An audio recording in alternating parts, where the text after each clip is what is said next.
Would be a good opportunity to put a sample video together for you and elaborate on some of the hotkey techniques that we discussed in the email exchange. In particular, it sounded to me like you were trying to figure out how to play a melody or record a melody of MIDI notes and then go in after the fact and add some hotkeys to that melody, but not be required necessarily to perform the hotkeys in a single pass at the same time as the melody. And there are a couple different ways that you can do that. I've got an EXS24 instrument up here with just a basic strings patch on it. And although it does not use hotkeys or key switches, the concept of laying down some MIDI, recording a MIDI pass, and then going back and overdubbing MIDI on top of it is basically the same as what you're trying to accomplish, although in your case the hotkeys don't make notes or make sounds by themselves, and in this particular case I'm going to show you using a melody and then a harmony, but the principle is the same. If I go in here and I record a basic melody,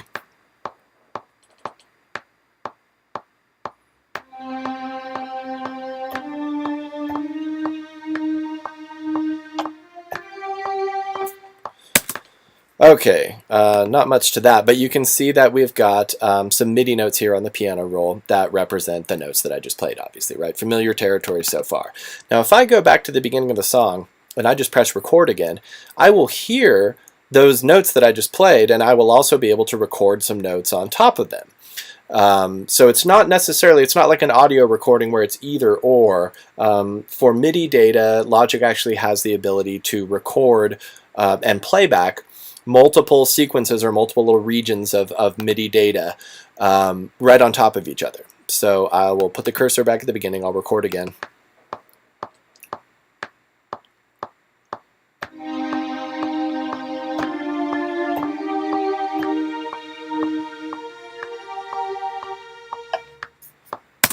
Okay, so you can see now by default on the piano roll editor we're only seeing one of those two passes. We're seeing the second pass, and I can actually go up and click on that sequence and I can move it a little bit down the line, and we can see that underneath it was the first pass. That starts on the C, that's the harmony starting on the E flat.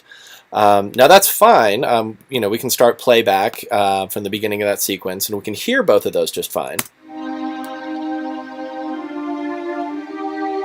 And as far as the instrument is concerned, it doesn't know that those are two separate sequences or two separate regions. All it knows is that it's getting two notes on top of each other, and you could certainly accomplish your goal with the hotkeys by recording a separate region over the top of your melody that contains the hotkeys. However, to me it's a lot more convenient if you can see all the notes at once down here. Now if I click up here in the arrange window up top here and I drag over both of these regions, it'll actually select both of these regions and I can see all of the notes there, and that's great. But what would be nice is if I didn't have to click and drag over and select both of those regions, if they would just be part of the same sequence. And I can accomplish that by control clicking or excuse me, two-fingered clicking on my trackpad on my laptop. I'll get a little pop-up menu if I click on the sequence here. And on the bounce and merge submenu down here, we have a command called merge. And that will, you can see the graphic change kind of slightly right here. Now, in a single region, I've got both sets of notes all together. So that would work just fine if you wanted to record your melody in one pass and then go back and on a different region of the keyboard, or maybe use your oxygenate to transpose down an octave or two to get into the range that you need to be for the hotkeys. You could just record a second pass and then you could merge them together. And that's fine, that's all well and good. But it would be really nice if you didn't have to go in after the fact and merge both of those regions. I get a little confused sometimes as to which region is, you know, if I'm looking at more than one of them stacked on top of each other, you can't tell unless you click one, drag one, and move it out of the way that it's hiding something else underneath it.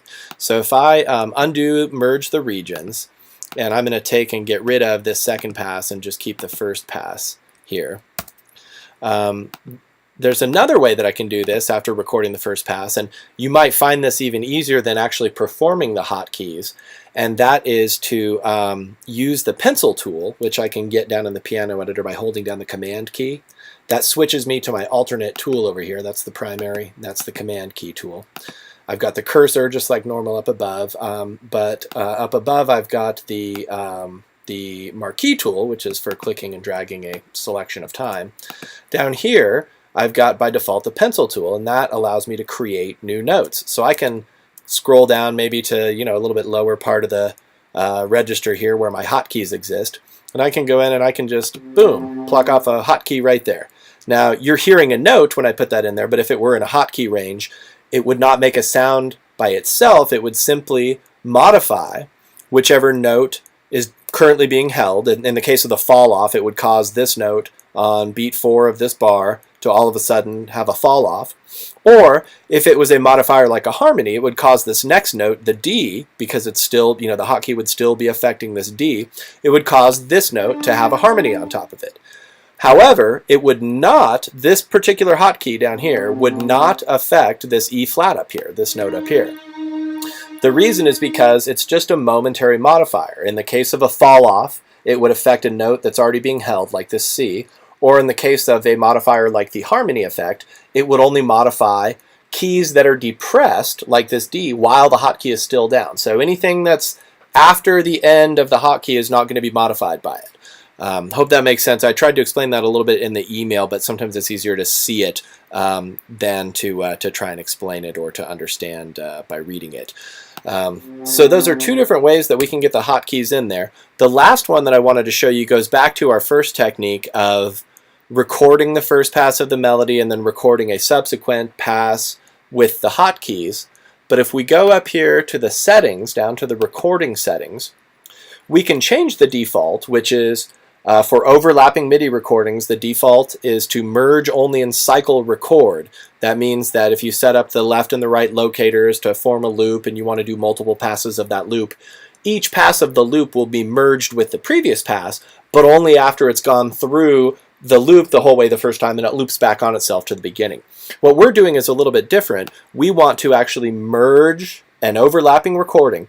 We want to merge with the selected region. In this case, the selected region would be the region that we're recording on top of, which was our first pass. So I'll send the cursor back to the beginning. I'll do exactly the same thing that I did before, which is just to click record and then play a harmony on top of this.